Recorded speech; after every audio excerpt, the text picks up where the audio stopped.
राजधानी दिल्ली के जंतर मंतर धरना प्रदर्शन स्थल पर मेरी ग्राउंड जीरो की रिपोर्ट। इस वक्त मेरी टीम बिल्कुल उस जगह पर मौजूद है जहां पर धरना चला था। गुरुचरण सिंह मेरे सहयोगी, जरा दिखाई चारों तरफ rapid action force, CRPF, police और महिला पुलिस तमाम अभी भी 7 लेयर की सिक्योरिटी मानो नजर आ रही है। दिखाइए जरा चारों तरफ, वो जनता दल का केंद्रीय कार्यालय है और अभी भी आज बारिश हुई है, उमस बहुत ज़्यादा, साफ सफाई कर दी गई है और सामने अभी भी पुलिस चारों तरफ छावनी में बदला हुआ। यानी इसका मतलब कहीं सरकार मानो अभी भी पूरी तरीके से ये भयभीत में है कि कहीं और धरना तो नहीं चलेगी। इसीलिए ये जगह धरना के लिए, जनता की आवाज़ के लिए बनाई गई और पहली बार ऐसा हुआ किसी केंद्रीय मंत्री का रिजिग्नेशन तो आया ही है, साथ में जो बातें रखी गई वो पूर्ण होती हुई नजर आई। क्या ये लोकतंत्र में पहली बार ऐसा हुआ? सरकार जो पूरे लगभग देश में जनाधार भी है और शायद सरकार को समझ आ गया कि लोकतंत्र में जब जनता के लिए सब कुछ बना होता है, जनता जब कुछ बोलती है तो सुनना ही होता है। सरकार बड़ी नहीं है, जनता बड़ी है और ये प्रूफ हो चुका है। शायद कॉकरोच जनता पार्टी के द्वारा जो चलाया गया मूवमेंट उसको ये आप सोचें कि सफल रहा असफल रहा, क्या सोचती है सरकार, तमाम बातचीत करें। अभी भी यहाँ पर जब आप आएंगे तो बहुत बहस होती नज़र आती लोगों में, वही अभी डिस्कशन चल रहा, सब अपनी अपनी बातें रख रहे हैं। कहीं ना कहीं अनेक पार्टी भी यहाँ पर आई थी, हमने भी यहाँ पर ग्राउंड रिपोर्टिंग की लगातार, तो जो देखने को मिली, जो चीज़ें खंडन करते हुए सरकार ने भी कई एलिगेशन लगाए, कई एजेंसियों की पहले भी ये आशंका जताई गई थी, बाहर की फंडिंग की बातें की गई, उसका खंडन भी कॉकरोच जनता पार्टी ने इस मंच से, इसी जगह से दिया था। 1 घंटे से भी ज़्यादा जिस भाषण में सरकार कुछ बोलती थी तो उसका जवाब भी आता था, बिल्कुल हमारे कैमरे को कैद है। बहरहाल वर्तमान के हालात पूरा सन्नाटे में बदला हुआ, लेकिन चारों तरफ अभी भी फोर्स लगी हुई है, छावनी में अभी बदला हुआ। बात करेंगे, यहाँ पर एक गौरव साहब हैं, आपका बहुत बहुत स्वागत है। गौरव साहब, क्या बोलेंगे आप? ये इस जगह पर अभी बहुत कम लोग हैं, आखिर आप क्या करते हैं, क्या सोचेंगे इस जगह के बारे में? मैं खुद एक समाज सेवी हूँ, आंदोलनकारी भी हूँ। मैं समाज के हित के लिए और सरकार की गलत नीतियों के खिलाफ हमेशा आवाज़ उठाता रहता हूँ और हम लोग यहाँ पर बहुत से आंदोलनों में जुड़े रहे हैं। हम 2011 से 10 से आंदोलनों में सक्रिय हैं। वर्तमान का जो आंदोलन रहा, कुछ हद क्या लग रहा है उस बारे में? छात्रों का आंदोलन था, छात्रों का जो मुद्दा था नीट का, वो बहुत अच्छा। नीट के लिए ट्रांसपेरेंसी, पेपर लीक की जो प्रॉब्लम हो रही थी उसको हटाने के लिए, उसको दूर करने के लिए इस तरीके के एक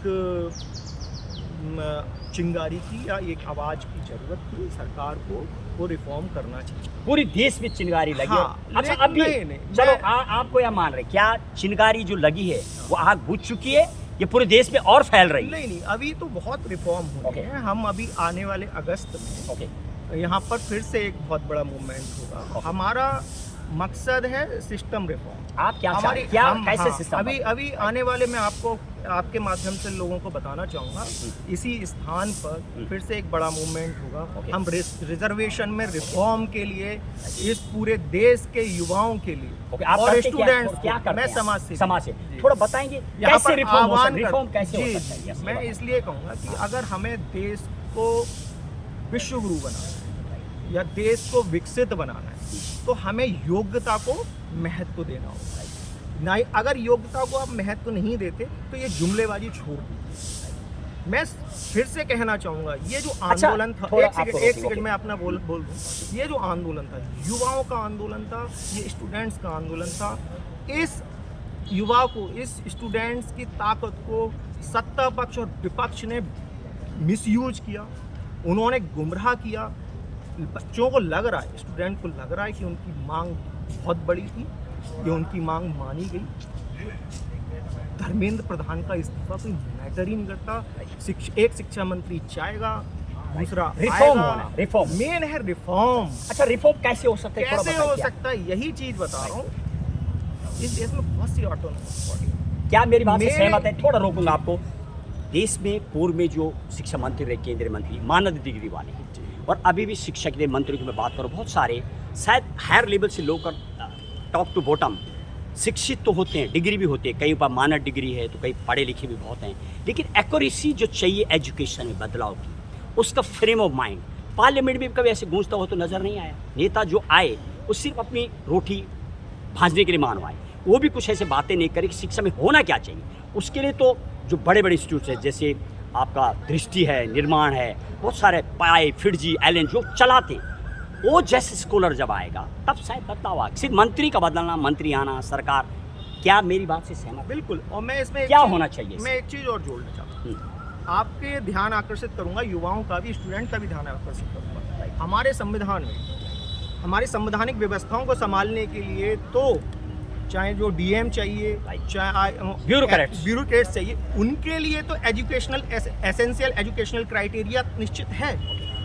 यानी संविधान को लागू करवाना, कानून को लागू करवाने के लिए तो योग्यता चाहिए, लेकिन संसद के अंदर कानून बनाने के लिए अंगूठा टेक सांसद चलेगा। आज तक क्या इस पे सवाल उठाया गया?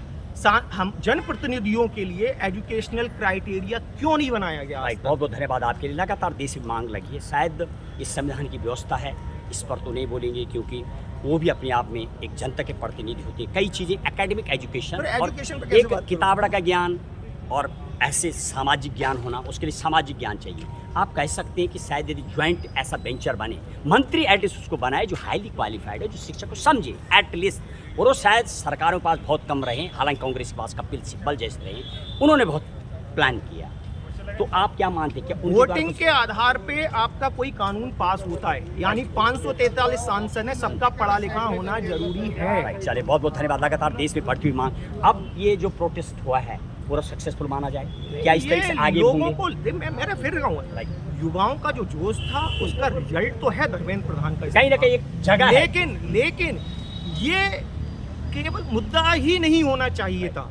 ये मैं कह रहा हूँ ना, अपोजिशन ने, विपक्षी मतलब सरकार विरोधी लोगों ने मुद्दे को ही, उनके जोश को ही इस मुद्दे पे ट्रांसफर कर दिया, और सरकार भी चाहती थी ये केवल एक सिंगल पॉइंट मुद्दा हो जाए। नहीं सर, धर्मेंद्र प्रधान गए, दूसरे आ गए, क्या कर रहे हो?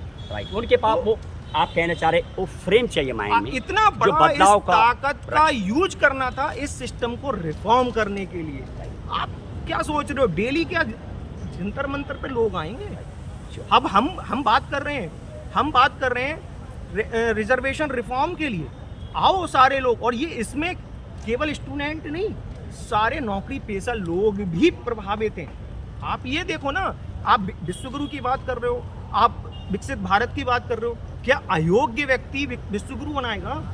क्या अयोग्य व्यक्ति आपको विकसित राष्ट्र बनाएगा? तो आप योग्यता को वरीयता दो। और हम ये भी नहीं कह रहे कि हम आरक्षण के विरोध में, नहीं, जो जरूरतमंद है उसके लिए सहूलियत दो। चलिए, बहुत बहुत धन्यवाद आपके लिए। ये थे गौरव जी, बता रहे हैं हर एक जिससे आप बात करेंगे लोग जोश से भी भरे हुए अपनी बातें रख रहे हैं। लगातार मंत्री का रिजाइन देना अभी भी लोगों को कह रहे हैं कि ये रिफॉर्म नहीं है, यानी शिक्षा में बदलाव चाहिए। उस बदलाव को जब होगा तब जाके वास्तविकता दिखेगी। गुरचरण सिंह साथ महेश बोगड़ा, गंगा 24 एक्सप्रेस, राजधानी दिल्ली, जंतर मंतर। जिस स्थल पर चले आंदोलन, उस स्थल से सीधे ग्राउंड जीरो की रिपोर्ट और वर्तमान के हालात पर खास कवरेज।